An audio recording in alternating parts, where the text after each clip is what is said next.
ओम शांति। प्रिय आत्माओं, बहनों और भाइयों, आज का विषय है परमात्मा आपका सहयोग चाहते हैं।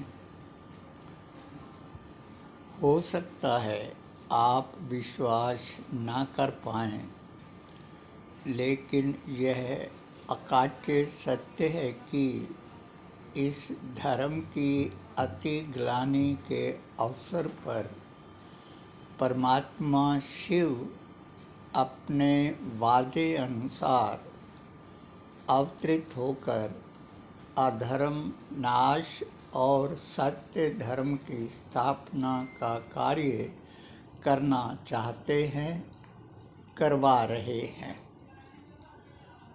लेकिन परमात्मा के सामने समस्या ये है कि दैवी शक्तियाँ बिखरी होने के कारण कमज़ोर पड़ रही हैं।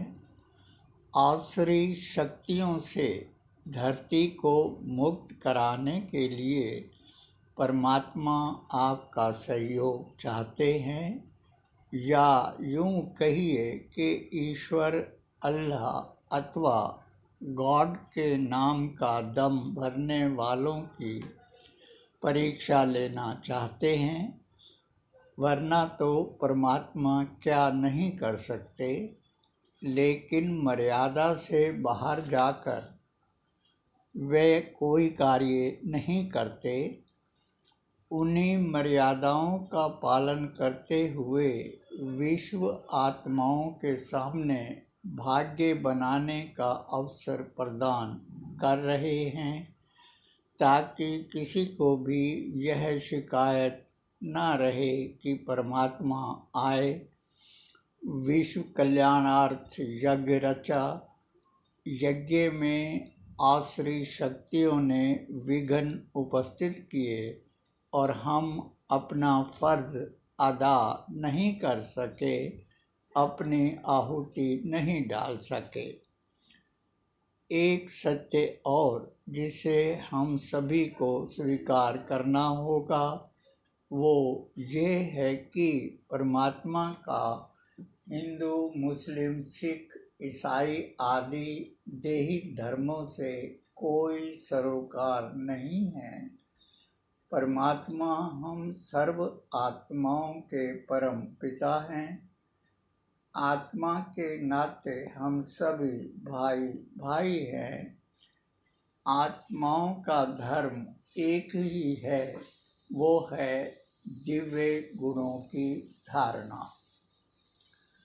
हम सभी आत्माओं से परमात्मा की यही चाहना है कि बिखरी दैवी शक्ति, नैतिक शक्ति, सात्विक शक्ति संगठित होकर आध्यात्मिक पार्लियामेंट का गठन करे, जो पूरे विश्व के लिए लाइट हाउस का कार्य करे, जिसमें विश्व स्तर के नैतिक संपन्न बहन भाइयों की भागीदारी हो।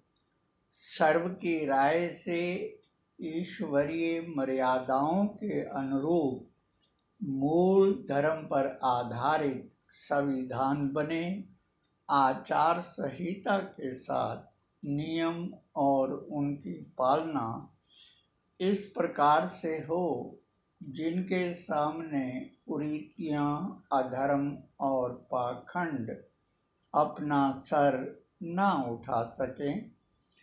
फिर आप देखेंगे कि दैवी शक्तियों के इस विराट रूप के सामने कोई भी आसुरी शक्ति टिक नहीं सकेगी, टिक नहीं पाएगी।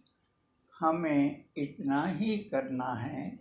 शेष विनाश के लिए परमाणु शक्ति और प्रकृति ने अपनी तैयारी पूरी कर रखी है। हमारा काम आप तक उपरोक्त ईश्वरीय संदेश पहुंचाना था, पहुंचा दिया। ये आप पर निर्भर है कि आप इस ईश्वरीय संदेश को किस रूप में लेते हैं और आगे कितने लोगों तक पहुंचाते हैं। साथ ही इस पत्र को बार बार पढ़ने के बाद संभाल कर ज़रूर रखना, क्योंकि जब चारों ओर संकट के बादल मंडराएंगे तब ये पत्र आपको ईश्वरीय संदेश और आपके कर्तव्यों की याद दिलाएगा कि परमात्मा ने आपसे क्या उम्मीद रखी थी, क्या चाहते थे। वर्तमान समय चारों ओर धर्म युद्ध चल रहा है। ये युद्ध हिंसक नहीं है, ज्ञान युद्ध है, धर्म युद्ध है, सत्य असत्य की लड़ाई है। आप किस पक्ष में खड़ा होना चाहते हैं, ये निर्णय आपको स्वयं ही करना है। साथ ही परमात्मा से प्यार का प्रमाण देना है, क्योंकि प्यार प्रमाण मांगता है। जो नहीं देंगे उनका प्यार मात्र दिखावा अथवा छलावा समझा जाएगा। ये भी ध्यान रहे कि मौत केवल शरीरों की नहीं होती, भाग्य की भी मौत होती है। भाग्य बनाने का अवसर हम सब के लिए परमपिता परमात्मा शिव ने हम सभी को दिया है। इस अवसर का लाभ हम कितना उठाते हैं, यह हम पर निर्भर है। आप सहयोग देंगे तो भी ठीक, नहीं देंगे तो भी ठीक। ईश्वरीय कार्य ना तो कभी रुका है और ना ही रुकेगा। ऐसे में जो करेगा सो पाएगा, सोचने वाला सोचता ही रह जाएगा। अच्छा, ओम शांति। शिव शक्ति पांडव सेना।